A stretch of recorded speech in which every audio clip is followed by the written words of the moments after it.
پارہ نمبر 20 سورہ نمل چل رہی تھی، تو پارہ نمبر 20 کے شروع میں اللہ رب العزت نے کچھ دلائل تو اپنی قدرت کے بیان فرمائے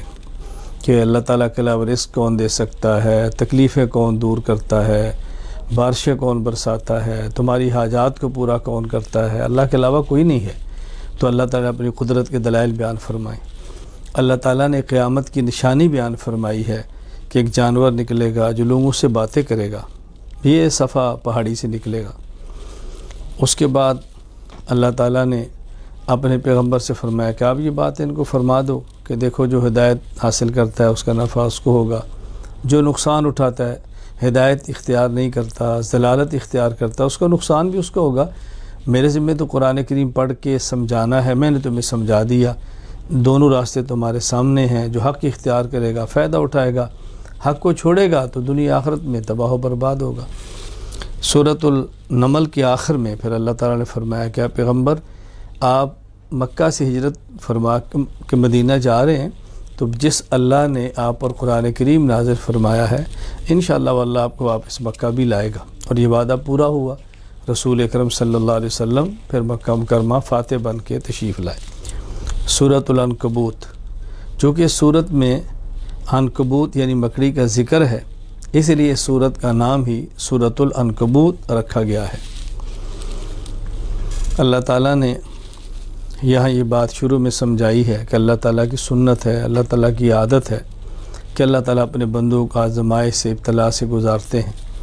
تو اہل حق کا، اللہ والوں کا آزمائش سے گزرنا یہ حق ہونے کی دلیل ہے، یہ کوئی حق سے نکلنے کی دلیل نہیں ہے۔ پھر اس صورت میں اللہ تعالیٰ نے انبیاء علیہ السلام کا ذکر فرمایا ہے کہ انبیاء علیہ السلام میں سے بطور خاص حضرت نوح علیہ السلام کا، حضرت ابراہیم علیہ السلام کا، حضرت لوط علیہ السلام کا، حضرت شعیب علیہ السلام کا یہ ذکر فرمایا، ان کے حوال بیان فرمائے، اور ان کے حوال بیان کر کے اللہ تعالیٰ نے اطمینان اپنے نبی کو دیا ہے، تسلی دی ہے کہ حوال پہلے نبیوں کے ساتھ بھی آئے ہیں، تو اللہ تعالیٰ نے یوں تسلی ایمان والوں کو بھی دی ہے، اپنے پیغمبر کو بھی دی ہے۔ پھر یہاں بالکل آخر میں پارہ نمبر 20 کے آخر میں عنکبوت یعنی مکڑی کا ذکر کیا ہے کہ جو مشرکین شرک کرتے ہیں یہ مکڑی کے جالے کی طرح ہے، جس طرح بہت کمزور ہوتا ہے اس طرح شرک بھی بہت کمزور ہوتا ہے،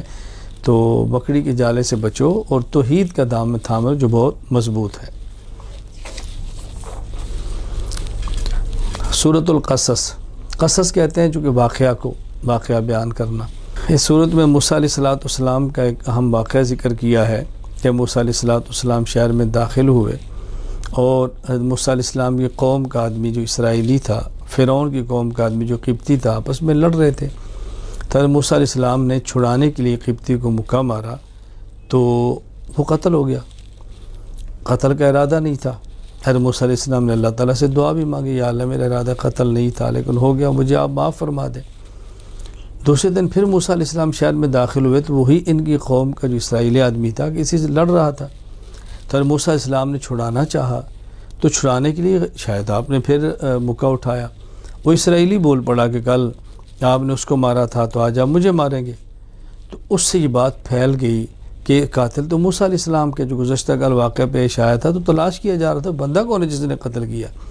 پھر موسیٰ علیہ السلام وہاں سے چھپے اور چھپ کر اپنی جان بچانے کے لیے دوڑے، اور مدین کا آپ نے رخ کیا۔ راستے میں ایک جگہ آپ ٹھہرے جہاں کنواں تھا، لوگ پانی وہاں سے بھر رہے تھے، اور وہاں دو عورتیں بیٹھی تھیں، بچیاں کیوں بیٹھی ہیں؟ کہا جی لوگ جائیں گے تو ہم اپنی بکریوں کو پانی پلائیں گے۔ موسیٰ علیہ السلام لوگوں کو پیچھے ہٹایا اور آپ نے اس کنویں سے پانی نکالا، ان کی بکریوں کو پلایا، اور پھر ایک طرف ہو کر بیٹھ کر اللہ سے دعا مانگی، یا اللہ میں مسافر ہوں، محتاج ہوں، آپ میرے رزق کا انتظام فرما دیں۔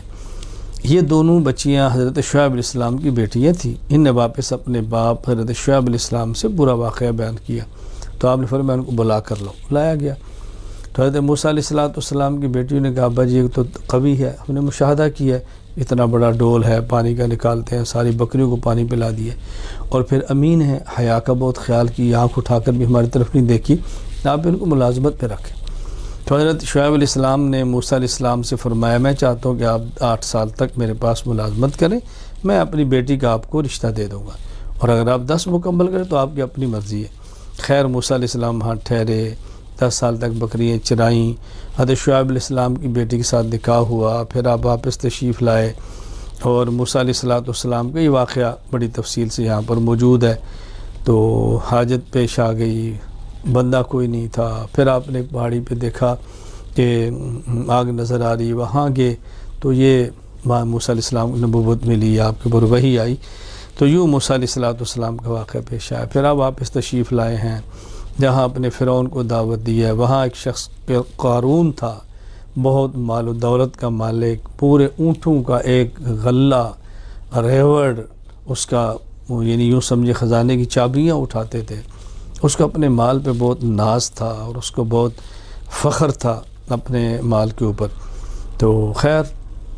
پھر یہی شخص تھا کہ ناز تھا، سمجھایا گیا، نہیں باز آیا، ایک دن اپنی دولت کے ساتھ نکلا، اللہ کی طرف سے حکم آیا اور زمین اس کو نگل گئی۔